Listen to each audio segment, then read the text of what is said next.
Good morning students. आज हम पढ़ेंगे प्रश्नावली 6.2 का हल। ठीक है, हम लोग ने प्रीवियस वीडियोज में अभी तक हम लोगों ने पार्ट 3 तक कंप्लीट किया। आज हम पढ़ रहे हैं पार्ट 4। इसमें हम लोगों ने देखा था समरूप त्रिभुज क्या होता है, थेल्स प्रमेय क्या होता है, थेल्स प्रमेय का विलोम क्या होता है। ये 3 वीडियो हम लोगों ने देख चुके हैं और आज का है प्रश्नावली 6.2। 6.1 भी हम लोग कर चुके हैं। कुछ था नहीं इसमें, 2-3 क्वेश्चन था ऑब्जेक्टिव टाइप का। तो अब हम देखते हैं प्रश्नावली 6.2 में ये पहला क्वेश्चन क्या कह रहा है। ठीक है, देखिए बहुत आसान है। इसमें पहला क्वेश्चन ये कह रहा है कि देखिए इसमें पहला क्वेश्चन में 2 फिगर दिया है। पहले मैं दोनों फिगर को यहाँ पे बना लेता हूँ। दोनों फिगर को मैं यहाँ पे बना लेता हूँ। देखिए एक फिगर में ये बना दिया, त्रिभुज एक है जिसका नाम है ABC। ABC एक त्रिभुज है और एक ये रेखा है जो BC के समांतर है जिसका नाम है DA। चलिए एक और मैं यहाँ पे बना लेता हूँ। ये त्रिभुज हो गया, इसका भी नाम है वहीं से ABC। ये फिगर 1 हो गया और ये फिगर 2। इसमें भी सेम कंडीशन है DE। चलिए अब क्या है इस फिगर में, ये जो AD है ना, AD यहाँ से A और D यहाँ से, AD जो है ये 1.5 सेंटीमीटर का है AD और AE जो है AE 1 सेंटीमीटर का है और BD जो है 3 सेंटीमीटर का है। BD हमको ये निकालना है। ठीक है, ये वाला EC जो है ये EC निकालना है। ओके, और चलिए इसमें क्या है, इसमें AD नहीं दिया है, AD निकालना है और ये 7.2 सेंटीमीटर का ये है और ये 1.8 सेंटीमीटर का है और ये 5.4 सेंटीमीटर का है। चलिए देखते हैं कैसे करते हैं। देखिए करना क्या है, देखिए भाई क्वेश्चन में क्या है प्यार से समझते हैं।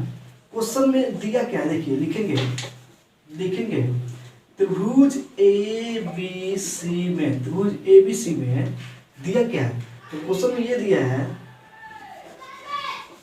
क्वेश्चन में ये दिया है जो BC जो है ना, BC ये जो भुजा BC है ना, इस D के समांतर है, D के समांतर है।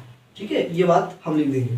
भाई जब त्रिभुज में ये भुजा किसी रेखा के समांतर जब होती है तो क्या होता है, हम थेल्स पर में पढ़े थे कि अगर ये इसके समांतर हो तो AD बटा BD बराबर AE बटा CE या EC होता है। थेल्स पर में पढ़े थे ना हम, तो वही करते हैं, हम वही करेंगे। जब समांतर है तो इसलिए लिखेंगे AD बटा BD बराबर AE बटा EC।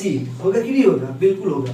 अब सबका मान यहाँ से देख करके रख देंगे। AD कितना था, AD का मान 1.5 है और BD का मान 3 है और AE का मान 1 है और EC का मान निकालना है, पूछा जा रहा है कितना होगा।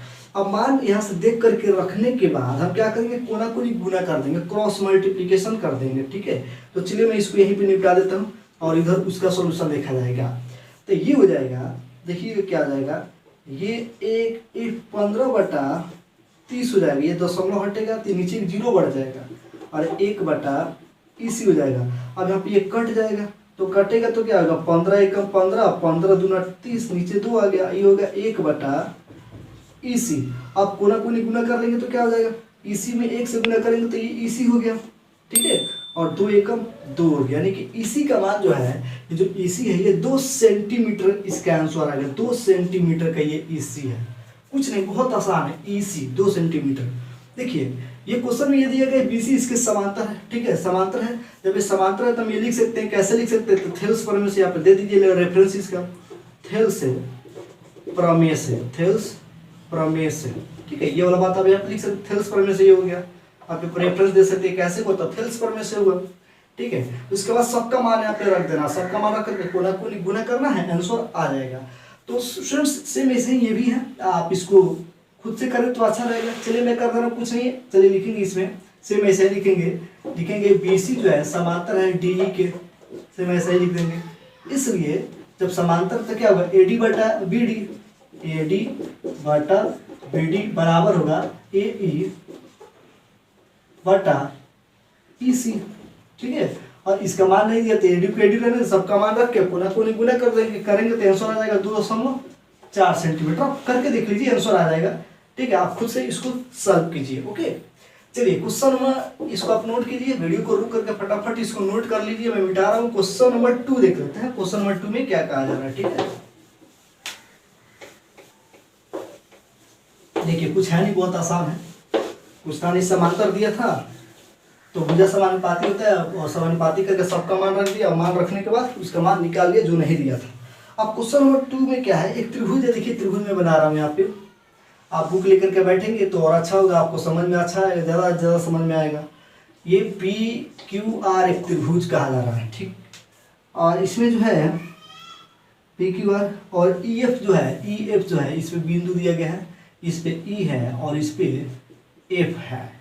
चलिए अब क्वेश्चन में क्या किया गया है, हमको देखिए, हमको ये इस क्वेश्चन हमको ये करना, हमको सिद्ध करना है कि ई एफ जो है ना, ई एफ ये समांतर है क्यू आर के, ये सिद्ध करना है, ये सिद्ध करना है, ये बताना है हमको। ये हमसे पूछा जा रहा है क्या ये इसके समांतर होगा कि नहीं, और हमको क्या क्या दिया है तो देखते हैं।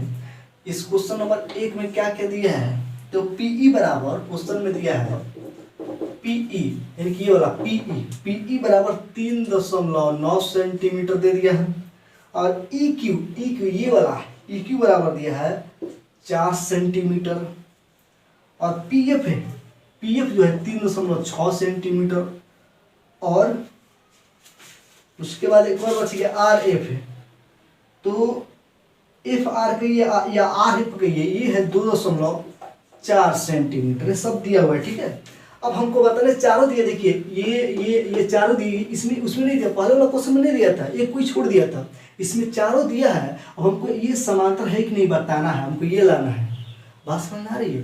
तो चलिए क्या करेंगे, कुछ नहीं, बहुत आसान है।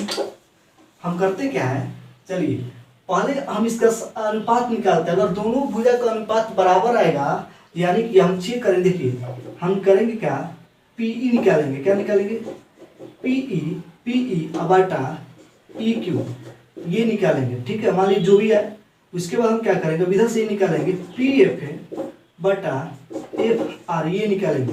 अगर दोनों बराबर आएगा, इतना बराबर इतना आ रहा है, अगर ये बराबर ये आ रहा है, तो इसका मतलब ये समांतर होगा थेल्स प्रमेय का विलोम से, है ना। क्या थेल्स प्रमेय का विलोम क्या कहता है कि अगर इतना बटा इतना बराबर इतना बटा इतना होता है, ये समांतर होता है ना। थेल्स प्रमेय ये कहता है कि यह समांतर हो तब इतना बटा इतना बराबर इतना ये होता है। अब विलोम का उल्टा ये कहता है कि अगर इतना बटा इतना बराबर इतना बटा इतना होगा तब ये समांतर होगा। तो चलिए बाटा अनुपात निकालते हैं, अगर बराबर आएगा तो कहेंगे समांतर है, नहीं तो नहीं कहेंगे। तो चलिए पी का मान कितना है, तो ये 3.9 हो गया, ये 4 सेंटीमीटर। चलिए ये इतना आ गया। ठीक है, अब इसको कटा सकते हैं, नहीं भी कटा सकते हैं, 39 ये 40 हो जाएगा। कटाइए या ना कटाइए कोई बात नहीं, 0 कुछ आएगा। चलिए अब इसका देख लेते हैं, हो जाएगा 3.6 ये हो जाएगा 2.4। ठीक है, तो ये हो जाएगा 12 हो गया 1.5 सेंटीमीटर। देखिए ये रहा 0 कुछ, ये रहा 1.5, क्या दोनों बराबर है? नहीं है ना। तब यहाँ पे लिखेंगे, हम यहाँ पे लिखेंगे चूंकि पीई बटा ई क्यू बराबर नहीं है पीएफ बटा एफ आर के, इतना बटा इतना बराबर नहीं है, इसके मतलब इतना, इसलिए ईएफ जो है ये समांतर नहीं है, इसलिए ईएफ क्यू आर के समांतर नहीं है, नहीं है। अगर ये दोनों बराबर रहता, ये भी 1.5 ये भी 1.5, तब हम कहते हैं हाँ तब ये इसके समांतर है, समांतर रेखा है, ये जो ईएफ जो है बीसी के समांतर है। लेकिन बराबर तो नहीं आ रहा है, तो बराबर नहीं आ रहा है तो इनकी समांतर नहीं है। आसान है, कुछ नहीं है। तो चलिए इसमें एक और क्वेश्चन दिया, तो आप खुद से ट्राई कीजिएगा। एक ही क्वेश्चन में ट्राई कर रहा हूँ, और इसमें का भी क्वेश्चन है तो आपको खुद से बनाना है। ठीक है, कोई भी डाउट हो आप कमेंट कीजिए, जरूर बताऊंगा। तो क्वेश्चन नंबर 3 पे चलता है। क्वेश्चन नंबर 3 को देख लेते हैं, आप इसको नोट कर लें, आसान है ये सब। चलिए क्वेश्चन नंबर 3 की बात करते हैं। इसमें क्या दे रखा है, चलिए एक फिगर है, और मैं यहाँ पे फिगर को पहले बना दूं।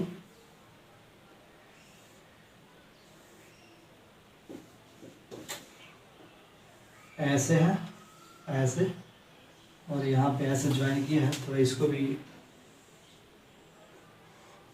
यार छोटा बड़ा क्यों हो रहा है, चलो ठीक है, एज्यूम करो यार, मान लो ठीक है, रहेगा ठीक है। अब ये क्या है कि इसका नाम है, देखिए A B C, A B C एक त्रिभुज ऊपर दिख रहा होगा आपको, ए बी सी ऊपर त्रिभुज दिख रहा है, ए बी सी, नीचे वाले इसको छोड़ दीजिए। और क्या है, बीसी जो है ना, बीसी, बीसी के समांतर एक रेखा है, इसके समांतर, बीसी के समांतर, जिसका नाम है एल, एल और एम, बीसी के समांतर ये रेखा है एल एम, ठीक। और नीचे भी एक त्रिभुज है ए सी डी, नीचे भी एक त्रिभुज है, और इसमें भी एक भुजा है, इसमें भी एक रेखा, जो रेखा है एल एन, ये इस भुजा के ये समांतर है, इस भुजा के समांतर, ठीक। ये दिया गया है क्वेश्चन में। हम सीध क्या करा, देखिए क्वेश्चन में क्या दिया, पहले हम यहाँ पर लिख लेते हैं, लिखेंगे दिया है, क्वेश्चन में क्या दिया है, तो BC जो है, BC जो है, चलिए जैसे दिया वैसे लिखते हैं, LM, LM जो है ये समांतर है, किसके समांतर है, तो CB के, LM जो है ये CB के समांतर है, एंड एक चीज और है, LN जो है, LN ये जो है ये CD के समांतर है, CD के समांतर है। सीध क्या करना है, यहाँ पे लिखते हैं, सीध करना है,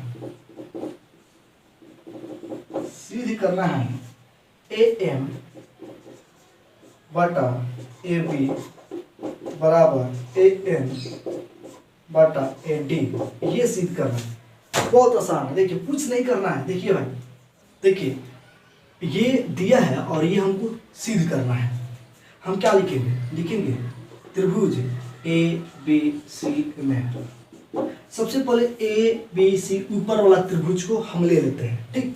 अब ले लेते हैं, अब देखिए लिखेंगे, चूंकि ML जो है, LM जो है, LN ये समांतर है, BC के समांतर है ना, ये इसका समांतर है। जब समांतर है तो थेल्स पर में क्या करता है, इसका भुजा जो है समानुपाती होगा। तो देखिए हमको सीध कर क्या करना है, AM और बटा AB, देखिए पहले AM उठाइए, तब चलिए AM उठा लिए, और बाटा में AB, देखिए पहले छोटा उठाने, छोटा वाला AM, उसके बाद A और B, बड़ा वाला यहाँ से वहाँ तो AB लिखते हैं, AB और बराबर। देखिए ध्यान दीजिएगा, पहले क्या AM पहले छोटा उठाया है, उसके बाद बड़ा उठाया है, ठीक है। इधर का होगा, फिर इधर से लिखिए, पहले छोटा उठाइए, तो पहले छोटा में क्या लिखिएगा, देखिए AL और बड़ा क्या लीजिएगा AC, ठीक है। ध्यान से समझिएगा, ध्यान से समझिएगा। देखिए क्वेश्चन में क्या सिद्ध करना है, तो हमको सिद्ध करना है AM बटा AB, इसलिए हमने लिखा AM बटा AC इधर से, और जैसे इधर से उठाया पहले छोटा उसके बाद बड़ा, सेम वैसे ही हमको पहले यहाँ से AL छोटा फिर AC बड़ा वाला, ओके। समीकरण 1 बना करके छोड़ दीजिए। चलिए अब फिर लिखिए, यहाँ पे लिखिएगा, फिर अब दूसरा समीकरण बनाएंगे नीचे वाला त्रिभुज में, फिर लिखेंगे फिर त्रिभुज ACD में। अब त्रिभुज ACD देखिए, ACD त्रिभुज दिखाई दे रहा है। अब इसमें देखिए, इसमें भी जो है ये LN जो है समांतर है CD के, LN जो है CD के समांतर है। तो हम क्या करेंगे, देखिए क्या करेंगे, पहले हम इसको AN लेंगे ना, AN है ना, AN पहले छोटा वाला AN लेंगे, लिखेंगे, इसलिए AN और बड़ा वाला AD, AN बटा AD, पहले छोटा वाला फिर बड़ा वाला, तो ये हो गया छोटा, ये टोटल बड़ा, फिर इधर से लेंगे ये वाला AL और बड़ा वाला AC, समीकरण 2 हो गया। अब स्टूडेंट्स यहाँ पे देखिएगा, ध्यान दीजिएगा, समीकरण 1 और समीकरण 2 को ध्यान से देखिए, क्या बराबर है, देखिए इसके LHS जो है इसके LHS के बराबर है, समझ में आ रहा होगा आपको, इसका LHS जो है, सॉरी RHS इसका जो है, इसका RHS के बराबर है। जब RHS जो है दोनों का बराबर, तो LHS भी आपस में बराबर हो जाएगा। तो आप लिखेंगे समीकरण 1 और 2 से, समीकरण 1 और 2 से क्या हो जाएगा, ये हो जाएगा AM बटा AB बराबर AN बटा AD, बस यही साबित करना था। तो बहुत आसान है, कुछ नहीं करना है, ठीक है। तो इस क्वेश्चन के आप एक बार अच्छा से खुद से आप एक बार बनाए, 2 बार 3 बार प्रैक्टिस करें कि आपसे हो पा रहा है या नहीं हो पा रहा है, समझने की कोशिश करें। फिर हम देखते हैं क्वेश्चन नंबर 4।